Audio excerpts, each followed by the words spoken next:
Somehow इनकी कैसे understanding हुई वो डिटेल्स मुझे नहीं पता। अब मैं मजीद बर्दाश्त नहीं कर सकती, बहुत मुश्किल है मेरे लिए ये। लेकिन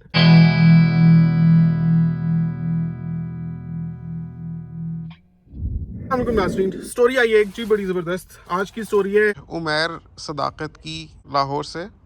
उमैर आया था कनाडा एज अ स्टूडेंट और एक पाकिस्तानी फैमिली के साथ एज अ पेइंग गेस्ट वो रहना शुरू हो गया। मतलब उनके घर का एक हिस्सा था जो उसने रेंट पर लिया और मंथली वो रेंट देता था।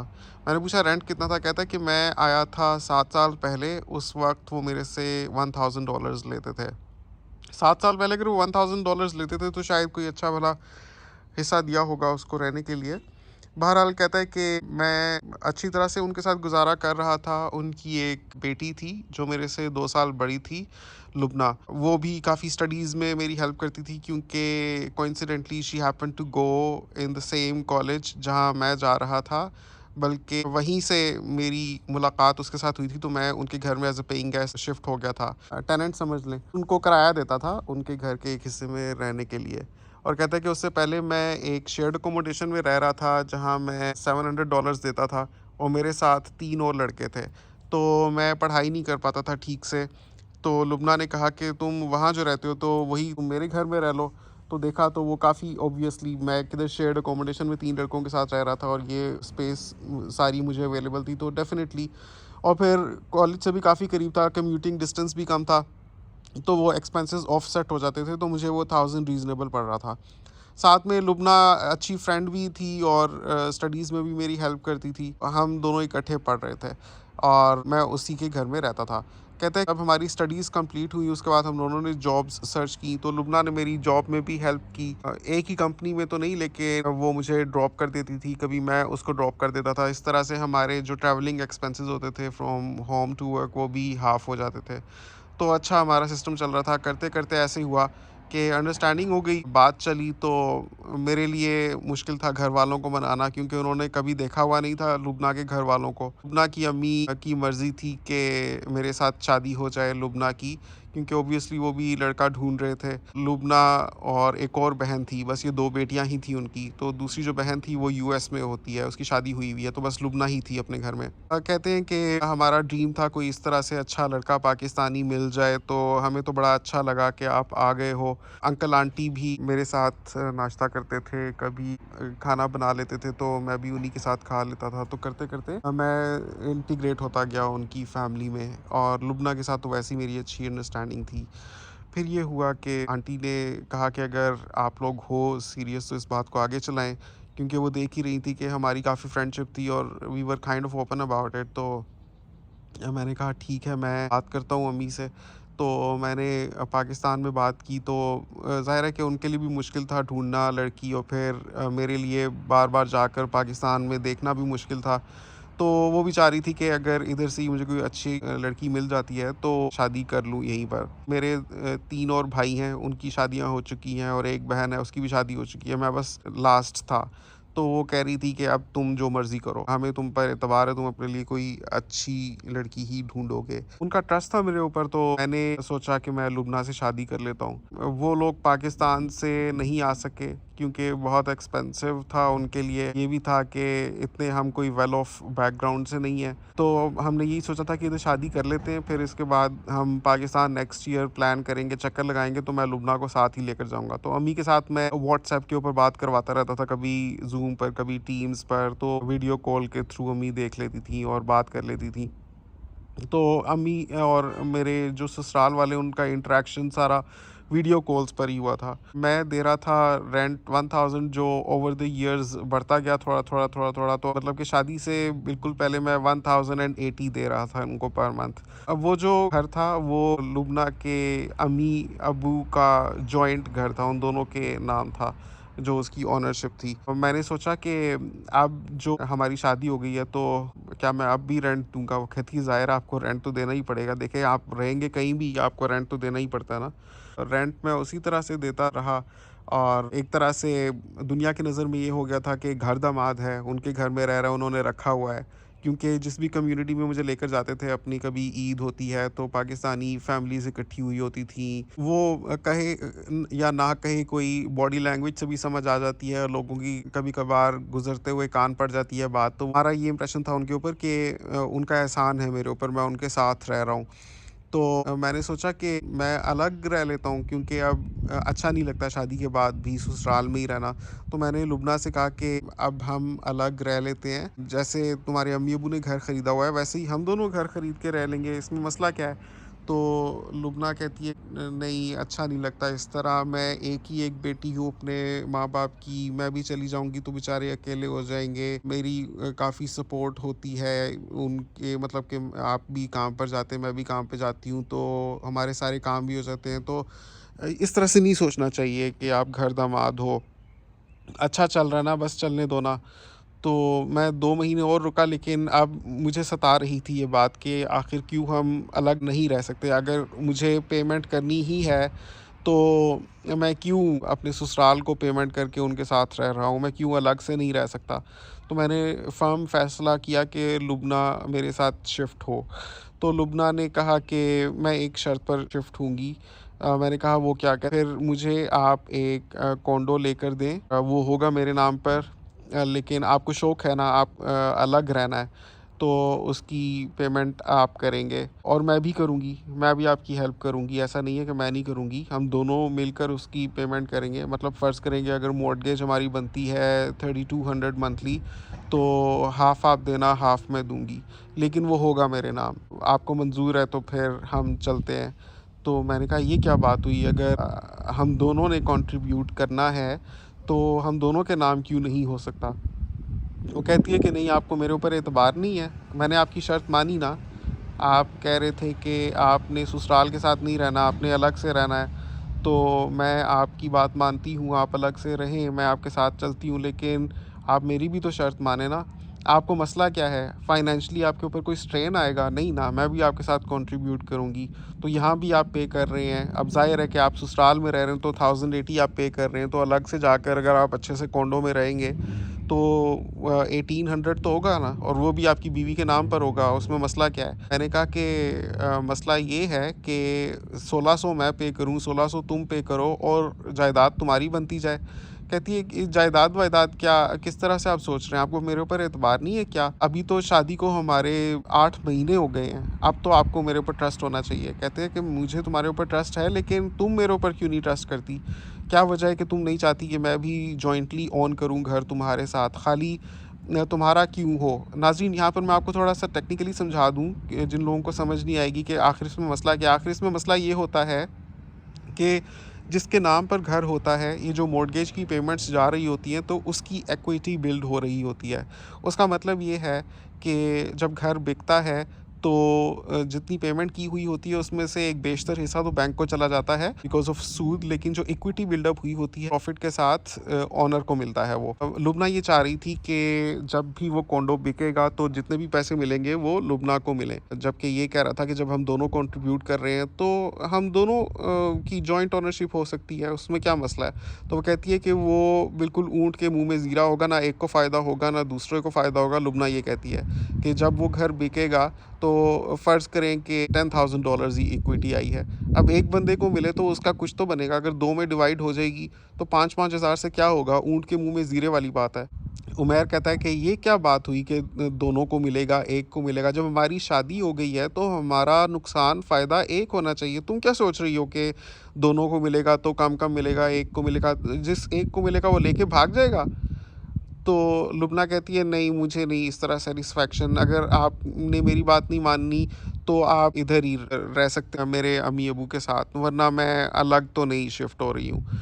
तो नाज़रीन, उमैर कहता है कि मैं बड़ा कंफ्यूज हो गया हूँ कि ये लड़की किस तरह से इवॉल्व हो रही है, वक्त के साथ बदलती जा रही है। पहले मुझे लग रहा था कि हमारी बहुत अच्छी अंडरस्टैंडिंग है, लेकिन मुझे नहीं पता था कि वक्त के साथ इसके क्या ट्रू कलर्स निकल कर आ रहे हैं, कि ये समझती है कि मैं इसके माँ बाप का टेनेंट बनकर बैठा रहूँ तब तो सब अच्छा है, लेकिन अगर निकलें तो जो जायदाद बने वो खाली इस एक की बने, और अगर मुझे वो नहीं मंजूर तो मैं मुसलसल इनके घर दामाद ही बना रहूं। उमैर कहता है, मैंने कहा चलो घर नहीं खरीदते, बस निकल कर रेंट कर लेंगे। मसला ही क्या है? तो कहती है कि नहीं, इस तरह तो मुझे नहीं अच्छा लगता, मैं अपने पैसे भी खर्च करूँ और मेरा कुछ बने भी नहीं। कहता है क्या मतलब? कहती है कि ज़ाहिर है रेंट देंगे तो रेंट तो सारा लैंडलॉर्ड को चला जाएगा, हमारी तो इक्विटी तक नहीं बनेगी, तो मुझे काटता है मेरे माँ-बाप का घर इतना बड़ा, मैं इधर से निकल कर छोटी-सी कुटिया में जाकर वहाँ पर रेंट भी दूँ और मेरा बने भी कुछ नहीं। तो कहता है कि मैं तो बहुत ज़्यादा परेशान हूँ, ये लड़की किस किस्म की बातें कर रही है, इसको ये नहीं नज़र आ रहा कि इसका शौहर इसको बोल रहा है कि उसके साथ चले, उसकी मर्ज़ी की जगह पर मूव हो, उसके साथ जाकर एक नई दुनिया आबाद करे। ये अभी तक अपने माँ-बाप के घर में ही है और वही घर और जायदाद इसके ज़हन पर सवार है, वही आराम और आसाइशें ये उनको कुर्बान ही नहीं करना चाहती अपने शौहर के साथ अपनी ज़िंदगी की नई शुरुआत करने के लिए। तो मैंने कहा कि आपके सास-ससुर कुछ नहीं कहते? कहता है सास-ससुर वही कहते हैं जो लुब्ना कहती है, उन उन सबकी एक ज़बान और एक मर्ज़ी होती है, सब एक हम जुट हैं। तो मैंने कहा कि आपने अपने पेरेंट्स से राय ली? कहता है कि पेरेंट्स से पूछता हूँ तो पेरेंट्स कहते हैं बेटा अब तुमने अपनी मर्ज़ी की है तो तुम खुद ही उनको बेहतर समझते हो, हम तो चाहते थे कि तुम पाकिस्तान में करो, लेकिन अब अगर तुमने कर ही ली है तो हमने तुम्हारी हाँ में हाँ मिलाई और हमने कहा कि चलो तुम्हारी मर्ज़ी है, तो तुमने अच्छा देखभाल कर ही शादी की होगी, लेकिन अब अगर इस तरह से हो रहा है तो देखो अपने मसले खुद निपटाओ। तो कहता है कि हालाँकि मेरे अम्मी-अब्बू बहुत अच्छे हैं, बहुत सपोर्टिव हैं, लेकिन हमेशा से इमोशनली इस किस्म के जब कोई मसाइल आए हैं तो उन्होंने मुझे एक तरह से लावारिस ही छोड़ दिया है। शायद उनकी ये स्ट्रैटेजी होती हो कि इस तरह से मैं खुद ही से मसाइल का हल तलाश कर कर अंदर से एक मजबूत इंसान बनूँगा, लेकिन हमेशा से अपने आप को मैंने बेचारा और बेमददगार ही पाया है इस लिहाज से। तो उनकी कोई ख़ास सपोर्ट इस तरह से मुझे नहीं है। जबकि मैं एक दोराहे पर खड़ा हूँ, एक तरफ मैं देखता हूँ वो लुबना चाहती है कि मैं मुसलसल उसके माँ-बाप का किराएदार बनकर उसके साथ रहता रहूँ और जगहसाई होती है मेरी। आखिर कनाडा में ठीक है, इतनी हमारी ज़्यादा कम्युनिटी नहीं है, लेकिन आगे-पीछे काफ़ी होते हैं नेबर्स इंडिया, पाकिस्तान वाले और हमारी कम्युनिटी में भी उठना-बैठना होता है, तो लोग जज करते हैं। जबकि मैं चाहता हूँ कि मेरे साथ शिफ्ट हो, तो हम दोनों जॉइंटली एक प्रॉपर्टी लेकर उसमें शिफ्ट हो जाते हैं या किराए पर शिफ्ट हो जाते हैं और उसको हम इकट्ठे पे कर देंगे। वो कहती है कि नहीं, मैंने ये भी कहा कि अच्छा चलो मैं अकेले पे कर दूँगा, तुम अपने पैसे किराए में ना कंट्रीब्यूट करना। तो वो कहता है कि इस पर वो हल्की-हल्की सी मान रही है, लेकिन उसका मूड सही नहीं है इस पर भी। वो बस चाहती है कि उसके पेरेंट्स के साथ ही रहा जाए। क्योंकि वो कहती है कि ठीक है, अगर किराया तुम पे करोगे, तो तुम्हारी अर्निंग तो सारी उसमें झुक जाएगी, बाकी सारी चीज़ें कहाँ से आएँगी, निज़ाम ज़िंदगी कैसे चलेगा? ज़ाहिर है कि वो मुझे कंट्रीब्यूट करना पड़ेगा। तो इन इफ़ेक्ट मैं ही उसकी तरफ भी पेमेंट कर रही होंगी, बिकॉज़ एक नहीं तो दूसरी तरफ से कान को पकड़ा जा रहा है। अगर तुम ये कह लो कि मैं हाफ़ तुम्हारे साथ किराए में कंट्रीब्यूट करती, तो ऑब्वियसली मैं बाकी खर्चे ना उठा सकती। अब अगर तुम पूरा किराया दे रहे हो, तो मैं बाकी खर्चे उठा उठा रही हूँ, तो यू आर मेकिंग मी पे। तो बताएँ कि मैं क्या करूँ? मैं काफ़ी परेशान हूँ। तो नाज़रीन, इस किस्म के जो मसाइल होते हैं काफ़ी रियलिस्टिक होते हैं। सॉल्यूशन डिस्कस करने से पहले मैं थोड़ा-सा सियाको-सबाक डिस्कस करना चाहता हूँ कि इस किस्म के मसाइल से शायद बहुत से पाकिस्तानी जोड़े या पाकिस्तानी फैमिलीज़ रिलेट ना कर सकें, क्योंकि उनकी ज़िंदगी का ये मामला नहीं हुआ करता। क्योंकि पाकिस्तान में इस किस्म का सिस्टम होता है कि ज़्यादातर लड़के तो अपने माँ-बाप के साथ रह रहे होते हैं, कंबाइंड फैमिली सिस्टम होता है।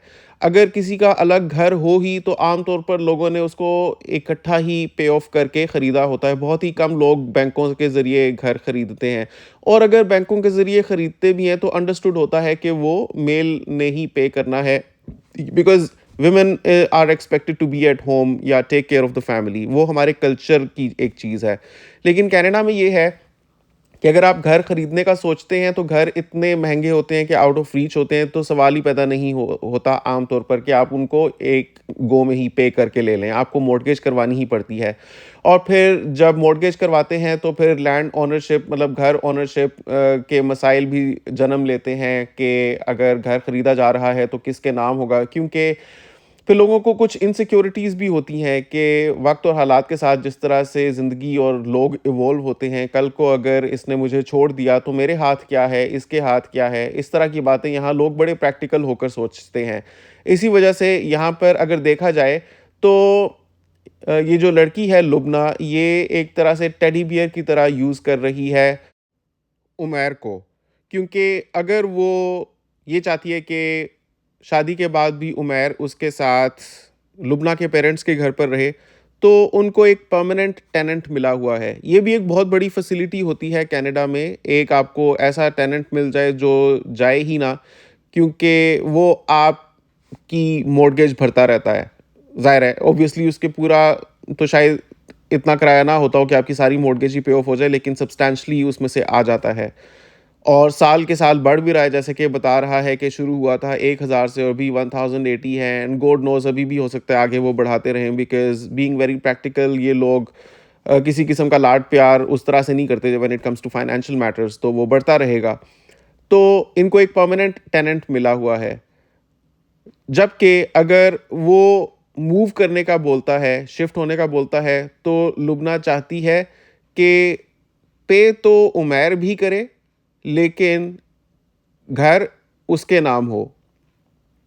तो इससे ये होगा कि उसको बेसिकली अपना शायद एक घर खरीदने का जो ख्वाब है पूरा करने का इस तरह से तरीका मिल जाएगा कि she does not have to pay entirely for that home, बल्कि उसको एक मुफ्त का कंट्रीब्यूटर मिल जाएगा जो उसकी हर किस्म की नीड्स भी पूरी करेगा, उसकी घर की पेमेंट्स भी देगा और उसका घर बनता रहेगा साथ के साथ। तो हर तरह से it's a win win situation for Lubna के शादी भी हो गई और घर खरीदने के लिए उसको एक मुफ्त का कंट्रीब्यूटिंग पार्टनर भी मिल गया। यहाँ भी कुछ लोग कहेंगे तो क्या हुआ, उसी की बीवी है, होने दे उसके नाम, फैमिली तो उसी की है ना, तो मान जाए और घर ले लें और दोनों मिलकर मॉर्गेज पे करें और रहने दे उसको बीवी के नाम। तो ये ठीक हो भी सकता है अगर इंसान को इतना ट्रस्ट हो अपनी बीवी के ऊपर, जो कुछ केसेस में होता है, या कुछ सालों के बाद ज़िंदगी इकट्ठे गुजारने से इंसान को एक दूसरे की समझ आ जाती है बहुत अच्छी तरह। लेकिन ये भी एक हकीकत है कि अनफॉर्चुनेटली कुछ लोगों की ज़िंदगी की रियलिटी ये होती है कि 10 साल से भी इकट्ठे रह रहे हों तब भी उनको एक दूसरे पर एतबार नहीं होता और वो तबाही के दहाने पर होते हैं। एक लावा उबल रहा होता है और आतिश फ़िशां की तरह कभी भी वो फट सकता है, चाहे शादी को कितने भी साल गुज़र चुके हों। कुछ भी हो सकता है, इस केस में तो अभी 8 महीने ही हुए हैं शादी को। लेकिन देखा जाए तो Lubna is coming across as a very uncompromising girl who knows how to take advantage of situations and people. आप क्या समझते हैं इस बारे में? नीचे कमेंट्स में ज़रूर बताइए कि आपको लग रहा है कि लुब्ना की नीयत ठीक है या आपको उसकी नीयत की दाल में कुछ काला लग रहा है? हकीकत में ये मसाइल हैं लोगों के। अब आप देखें कि एक लड़का जिसने यहाँ पर आकर शादी की, पाकिस्तान में बहुत से लोगों का ख्वाब होता होगा कि अच्छे बड़े से घर में उसकी शादी हो गई, कनाडा में बैठे बिठाए उसको घर मिल गया। उनको क्या पता कि उसको मुसलसल एक घर दामादी की फीलिंग के साथ जीना पड़ रहा है और उसकी बीवी मान नहीं रही। हालांकि मुझे लगता है कि यहाँ पर उसकी जो डिमांड है वो कोई नाजायज़ नहीं है। सबसे पहले ये कि अलग रहा जाए, दूसरा ये कि अगर घर ख़रीदना है तो दोनों इकट्ठे उसकी पेमेंट करें, वरना किराए पर रह लें और उसकी इकट्ठे पेमेंट करें। और अगर वो भी नहीं मंज़ूर तो फिर ये खुद ही पूरी पेमेंट कर लेगा, लेकिन ये चाहता है कि फिर बाकी ख़र्चे बीवी उठाए, लेकिन बीवी की मुझे लगता है कि मर्ज़ी नहीं है कोई ख़र्चे उठाने की। तो नाज़रीन, आप क्या समझते हैं इस बारे में क्या होना चाहिए? उमैर को क्या करना चाहिए? मैं ये तो नहीं कहूँगा कि सब छोड़-छाड़ के अपनी राहें जुदा कर ले, क्योंकि मैं जुदाई की बातें नहीं करता, स्पेशली गिवन द फैक्ट कि हमें लोगों के अंदरूनी मामलात नहीं पूरी तरह से पता होते। बहुत दफ़ा ये होता है कि सरफेस लेवल पर एक मसला नज़र आ रहा होता है, लेकिन डीप डाउन बहुत ज़्यादा इश्यूज़ होते हैं जिनको स्क्रैच नहीं किया गया होता और दरअसल वही वजह बनते हैं एक मेन इशू की। लेकिन मुझे लगता है कि लुब्ना का एटीट्यूड यहाँ पर सही नहीं है। वेस्ट हो या ईस्ट हो, इज़दवाजी ताल्लुक़ में एक बंदे को लीड करने देना चाहिए। अगर दोनों ही कैप्टन ऑफ द शिप बनते हैं तो फिर बस कॉन्फ्लिक्ट ऑफ ओपिनियन ही होता है और शिप किसी डायरेक्शन में भी नहीं मूव कर सकती। तो मुझे लगता है कि लुब्ना को उमैर की बात मान लेनी चाहिए और इसके साथ शिफ्ट हो जाना चाहिए जहाँ भी ये रहे।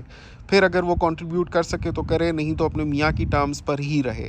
लेकिन अगर वो ये चाहती है कि शादीशुदा भी हो और उसके बाद माँ बाप का घर भी ना उसको छोड़ना पड़े और अगर अलग शिफ्ट होती है तो सारी प्रॉपर्टी उसकी बिल्डअप हो, तो यहाँ पर मुझे कुछ इरादे में मैल नज़र आती है। आखिर वो क्यों ही चाहती है कि सारे पैसे उसी के बिल्ड हों, सारी इक्विटी उस ही की बिल्ड हो? अपने आप को 5 साल बाद वो कहाँ देखती है, या उसके क्या इरादे हैं, ये क्या नीयत है?